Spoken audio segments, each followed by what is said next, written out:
Badan Pengawas Pemilu atau Bawaslu Republik Indonesia menyebut tak ada pelanggaran dalam peristiwa pembagian amplop bergambar Said Abdullah dan juga logo PDP di Sumeneb, Jawa Timur. Salah satu alasannya disebut karena masa kampanye ini belum dimulai sehingga menimbulkan kekhawatiran publik soal aksi serupa yang bisa atau mungkin kembali terjadi di lokasi lainnya. Apakah ini menjadi resiko masa kampanye yang pendek dan seberapa riskan celah ini bisa dimanfaatkan untuk aksi serupa di kemudian hari? Untuk membahasnya secara lengkap dan lebih dalam, sudah bersama kami. Pertama adalah pengajar pemilu Fakultas Hukum Universitas Indonesia, Titi Anggraini. Mbak Titi, selamat malam. Selamat malam, Mas. Terima kasih sudah hadir di studio CNN Indonesia. Dan kemudian yang juga terhubung melalui sambungan Zoom dari luar studio adalah anggota Bawaslu, Pak Puadi. Selamat malam, Assalamualaikum. Waalaikumsalam warahmatullahi wabarakatuh. Selamat malam. Baik, selamat malam. Terima kasih sudah ikut bergabung Pak Puadi. Ini langsung saja, baik ketika Bawaslu mengatakan ada 3 alasan begitu, karena kampanye belum dimulai, yang bersangkutan belum menjadi peserta pemilihan legislatif, dan tidak ada ajakan begitu. Bukankah ini cukup riskan begitu Pak? Akan ada aksi-aksi serupa terulang di banyak tempat begitu? Baik, saya perlu sampaikan begini pertama ya. Di Undang-Undang Pemilu itu pada prinsipnya tindakan membagi-bagi uang ya atau materi lainnya yang umumnya disebut sebagai politik uang merupakan tindakan yang dilarang ya.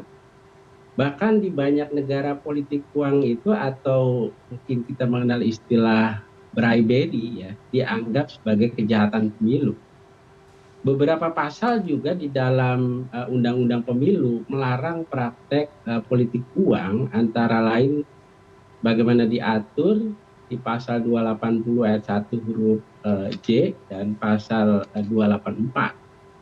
Nah, ini terdapat 2 sanksi tentunya ya. Sanksi pidana dan juga sanksi kaitannya dengan administratif ya. Sanksi pidana juga dapat dilihat dalam pasal di ketentuan 523 dengan ancaman penjaranya tentunya 4 tahun dan denda sebanyak 48 juta. Nah, sementara sanksi administrasi terdapat di ketentuan pasal, ini saya mesti kasih gambaran umum dulu nih di pasal 25. Tapi apakah kemudian apa yang dilakukan di Sumeneb itu masuk atau tidak dalam kategori yang Anda jelaskan barusan? Nah, dari sisi teknis hukum ya, saya perlu sampaikan bahwa diakui bahwa Bawaslu tentunya mengalami satu kesulitan untuk menindak kasus yang terjadi di Sumeneb. Ini kan sebetulnya informasi awal ini, Mas, bukan laporan. Ya, bukan laporan juga bukan temuan, karena ini awalnya informasi awal yang kemudian Bawaslu Sumeneb melakukan penelusuran dan pendalaman gitu loh.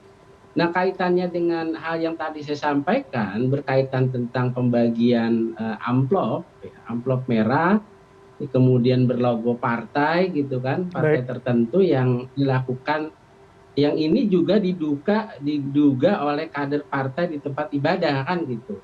Nah, hal ini disebabkan perbuatan tersebut ya tidak dilakukan seseorang juga dalam tentunya ya status sebagai calon atau juga kandidat, atau karena belum ada penetapan calon atau kandidat.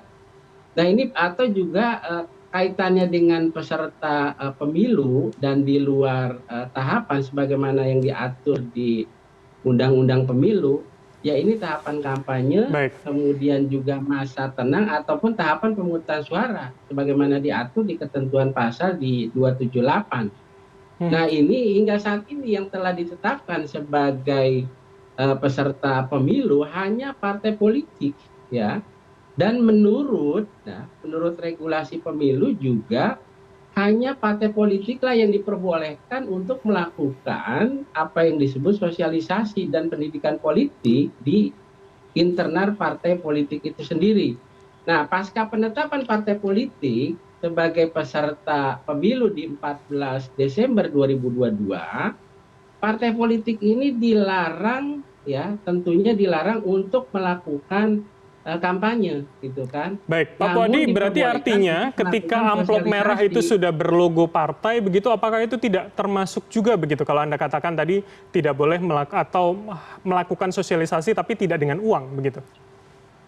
Iya, kan pasca partai politik ditetapkan sebagai peserta pemilu yang boleh melakukan sosialisasi ini kan partai politik ya. Nah, dengan alasan maka terhadap peristiwa yang terjadi ya tidak dapat dikategorikan sebagai pelanggaran sosialisasi sebagaimana diatur di ketentuan ya.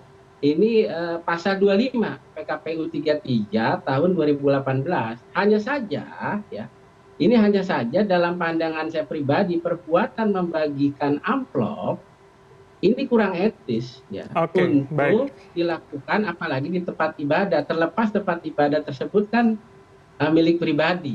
Baik, Nah, tidak tempat melanggar ibadah yang hukum tapi seyogyanya paling tidak harus tidak etis begitu ya, Pak Puadi ya? iya, tidak Baik, etis karena baik. memang tempat ibadah itu tempat ibadah yang tentunya ya seyogyanya harus dibebaskan dari bentuk praktek politik praktis, Baik, baik, Pak Puadi. Saya apalagi yang akan berbau politik uang gitu. baik, baik. Saya akan minta tanggapan dari Mbak Titi. Seperti apa kemudian melihatnya? Kita lihat dari dua sisi ya. Pertama dalam penalaran publik dan yang kedua bagaimana regulasi yang berlaku mengatur soal itu. Pertama kita lihat secara holistik penalaran publik. Pada intinya kalau kita lihat undang-undang pemilu kita menjanjikan atau memberikan uang kepada peserta kampanye itu dilarang. Itu pasal 280, itu dalam praktik kampanye. Jadi dalam penalaran yang wajar memberikan uang sebenarnya itu tidak diperbolehkan. Walaupun disebutnya di masa kampanye.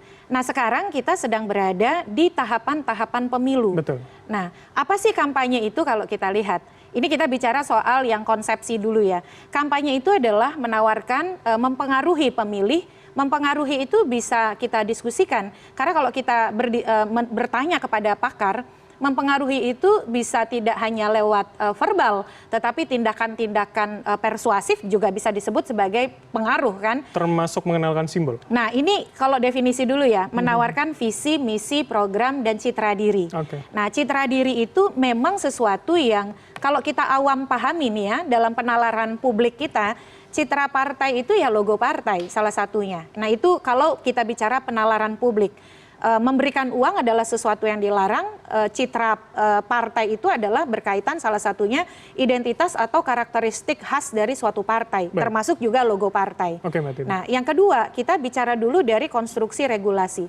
Konstruksi regulasi kita sangat lemah dan itu disumbang salah satunya karena KPU sampai hari ini belum mengatur perubahan dari regulasi kampanye kita. Regulasi kampanye kita yang disebut oleh Pak Puadi tadi masih merujuk peraturan KPU untuk pemilu 2019.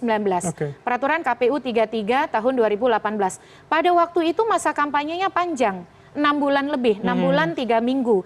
Masa jeda untuk sosialisasi itu sangat pendek antara sebelum dimulainya masa kampanye dengan berlangsungnya masa kampanye. Sehingga pada waktu itu KPU mengatur citra diri itu adalah karakteristik yang khas dari partai politik, identitas yang khas dari partai politik yang sifatnya kumulatif, logo dan nomor urut. Oke. Jadi harus ada logo, nomor urut. Dan itu tidak relevan ketika Nah, diterapkan di hari ini. Betul, itu yang kemudian kehilangan relevansinya karena apa? Karena masa kampanye kita pendek sekali, 75 hari.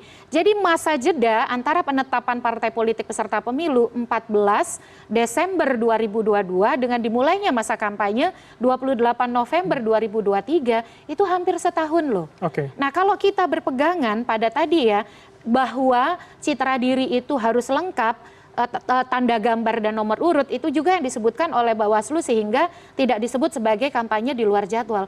Maka tadi saya setuju, itu akan memicu tindakan-tindakan serupa dengan dalih tidak terpenuhinya unsur. Padahal kalau kita lihat konsep dalam penalaran yang wajar, satu memberikan uang dilarang. Nah, kalau kita lihat lagi adalah kampanye di luar jadwal, artinya kan tidak boleh melakukan kegiatan-kegiatan menyerupai kampanye elektoral sebelum 28 November 2023. Berarti artinya yang kita butuhkan adalah PKPU baru atau kemudian adanya, maksudnya gini, ketika bicara soal himbauan itu kan pasti akan angin lalu begitu, Betul, itu tidak betul. akan bisa menjadi jaminan bahwa sampai November kita akan tidak mengulangi hal seperti ini lagi. Saya bisa memahami sikap Bawaslu, meskipun saya mengharapkan lebih dari itu. Karena saya yakin Bawaslu bisa lebih dari itu daripada sekedar langsung menyatakan tidak ada pelanggaran dan sekedar himbauan etik begitu ya. Nah, tetapi yang paling penting adalah desakan kepada KPU untuk mengatur ruang sosialisasi politik yang sangat panjang ini supaya bisa misalnya merespon realitas yang ada di lapangan yang sejatinya berbeda dengan 2019 itu harus segera dilakukan. Makanya dari dulu kita kan meminta KPU untuk mendefinisikan apa yang boleh dan tidak boleh di sosialisasi politik. Oke, kita akan tanya ke Pak Puadi. Pak Puadi, seperti apa kemudian ada ketidakrelevansian aturan yang digunakan di tahun ini yang digunakan masih dengan sama 5 tahun lalu? Apa langkah yang dilakukan Bawaslu begitu? Ya, memang sebetulnya pasca penetapan partai politik menjadi peserta pemilu, saya sempat itu melakukan kegiatan yang namanya Kopi Morning. Saya undang KPU, saya undang DKPP, saya undang juga Dewan Pers, KPI, termasuk juga kepolisian dan kejaksaan untuk merumuskan ini. Tadi disampaikan Ibu Titi benar sekali bahwa memang apa yang dilakukan oleh Bawaslu ini berharap keluarnya aturan main yang dibuat oleh KPU ini di masa-masa sebelum adanya penetapan di tahapan kampanye itu sendiri ya. Akhirnya kita menggunakan norma yang lama yang masih belum, sepanjang norma ini belum dicabut di PKPU 33 pasal 25 di tahun 2018. Tapi perlu begini nih, saya sampaikan. Sanksi ini juga tadi saya sebutkan di ketentuan pasal 285, 286 berupa bisa saja ini saat ini ya, meskipun belum ada penetapan calon atau paslon dan belum dimulai masa kampanye ya, namun jika perbuatan ini dilakukan berulang dan akan menjadi catatan Bawaslu dan kelak bisa dikategorikan sebagai pelanggaran yang terstruktur, sistematis, dan masif. Jika hal ini terus dilakukan sampai dengan adanya penetapan calon. Dan bagi calon yang melakukan bisa terancam ini pembatalan sebagai calon. Ini. Kalau merujuk ke ketentuan 285 dan 286, intinya siapapun yang melakukan politik uang saat ini, jangan mengira tidak akan terhindar dari sanksi tersebut. Pak Puadi begini, kalau kemudian kita menggunakan konstruksi itu artinya yang bisa ditindak ketika melakukan pengulangan. Tapi kan kemudian dengan hari ini pemberitaan yang cukup besar begitu, ini kan saya rasa mungkin tidak akan diulang oleh aktor yang sama. Tapi kemudian ketika ada orang-orang lain yang mengulang untuk melakukan untuk pertama kalinya, artinya tetap tidak bisa ditindak dong kalau begitu Pak Puadi. Ya, upaya-upaya kita yang dilakukan ini tetap melakukan himbauan dan pencegahan. Karena memang hanya saja yang tadi saya sampaikan ya. Artinya kalau nanti rujukannya ke terstruktur, sistematis dan masif, ini tidak menutup kemungkinan ya. Artinya dia bisa dilakukan pada saat sebelum penetapan calon ini sebagai tabungan sanksi. Dan kemudian setelah ditetapkan sebagai calon tidak menutup kemungkinan. Ya, ini bisa sampai ke pembatalan calon ini. Ya kan? Saya akan ke Mbak Titi kalau begitu. Saya cuma sampaikan ya. Ya, kita ke Mbak Titi terlebih dahulu. Bagaimana menurut Anda ketika berulang baru akan ditindak, tapi kemudian dengan hari ini kita akan mengira bahwa orang yang sama tidak mungkin akan mengulang begitu? Iya, saya kira satu ya, bahwa kita membutuhkan regulasi yang lebih adaptif dengan situasi hari ini. Karena kalau semua masih berpegangan pada pasal 25 ayat 3 Peraturan KPU 33 2018, percayalah akan ada duplikasi-duplikasi lain karena kemudian menyatakan unsur tidak terpenuhi. Maka pendekatannya akan sangat formalistik. Kita butuh langkah-langkah yang lebih bisa melihat konteks hari ini. Oleh karena itu kepada Bawaslu saya kira kan hukum itu berkembang mengikuti realitas yang ada di masyarakat. Kita harus kembali kepada konstitusi kita, pasal 22E ayat 1. Pemilu harus berlangsung secara jujur dan adil. Nah, situasi adil itu harus memberikan kesetaraan kompetisi. Nah, misalnya gini, kita bicara citra diri itu meskipun peraturan KPU 33 tidak diubah, tetapi dengan dinamika situasi berkembangnya masa tunggu menuju kampanye yang sangat panjang, saya kira juga perlu tafsir lain dari Bawaslu ketika dia menerjemahkan ini sebagai pelanggaran atau tidak. Nah, ini yang saya kira Bawaslu pertama perlu juga mendengar para pakar, menghadirkan misalnya pakar hukum pidana, juga pakar pemilu untuk melihat situasi hari ini. Second opinion begitu. Betul. Ya? Jadi kan kalau kita lihat Bawaslu hanya melihat ada 4 unsur terpenuhi, tapi karena yang 1 unsur ini tidak terpenuhi, begitu ya, tidak ada ajakan memilih, maka pelanggarannya tidak terpenuhi. Tetapi kembali kepada dalam penalaran yang wajar ketika kita menggunakan substansi pemilu itu sendiri. Membagikan uang itu dilarang. Mestinya di saat yang sama, larangan itu berlaku selama seluruh tahapan pemilu. Oke, melihatnya lebih luas betul, begitu ya. Oke, dalam konteks pemilu yang tadi jujur dan adil ya, dan bagaimana memastikan kompetisi yang setara. Misalnya, tegaskan saja bahwa Bawaslu mengatakan tidak boleh ada pembagian uang dengan identitas kepartaian. Identitas kepartaian itu apa? Ya, kalau hanya sekedar nomor 18, misalnya 18 diberikan atau jangan 18 ya, 17 itu kan partai P3, contoh ya, warnanya hijau. Kalau dia tulis dengan warna biru kan tidak ada maknanya. Jadi kalau misalnya menggunakan hanya salah satu itu terlalu saya kira memberi ruang kita untuk menggunakan sesuatu yang tidak sejalan dengan nalar publik. Kita tanyakan ke Pak Puadi. Pak Puadi, terakhir begitu, bagaimana ketika ada desakan, ada ajuan bahwa Bawaslu juga harus bisa melihat ini lebih holistik, lebih luas lagi dengan perspektif yang lebih banyak begitu dengan progresif. Seperti apa Pak Puadi? Ya, kita coba untuk paling tidak untuk mengatasi ini persoalan-persoalan berkaitan dengan praktek politik uang ya. Pada akhirnya kan juga dibutuhkan dan satu tindakan dari semua pihak yang terlibat dalam pemilu gitu kan, termasuk juga partai politik gitu kan, kandidat, penyelenggara pemilu dan pemilih untuk mencegah, menindak para pelaku ya politik uang dalam pemilihan umum, serta juga mempromosikan transparansi dan akuntabilitas ya berkaitan dengan penggunaan, termasuk juga kaitannya dengan dana kampanye nih. Dan Bawaslu mengingatkan dan menghimbau, tidak sekali dua kali, kita selalu menghimbau kepada partai politik peserta pemilu dan pihak-pihak lain untuk menghindari terhadap tindakan melakukan larangan-larangan dalam pemilu gitu. Dan ini kan sudah dicoba untuk melakukan. Nah, sebaliknya ya, saling bahu membahu untuk menciptakan kompetisi yang adil yang tadi disampaikan oleh Bu Titi tadi ya, dalam melakukan kegiatan politik yang meningkatkan kesadaran politik, kesadaran masyarakat, serta tentunya mempererat persatuan. Gitu. Semua pihak juga diharapkan secara bersama-sama ya menjaga kemurnian kaitannya dengan pemilu dalam praktek-praktek yang dapat merusak integritas pemilu. Tentunya artinya juga, kita berharap bersama bahwa hal seperti ini tidak. Ya, kita berharap bahwa memang ini tidak akan terulang kembali begitu apapun alasannya, meski kemudian hanya himbauan.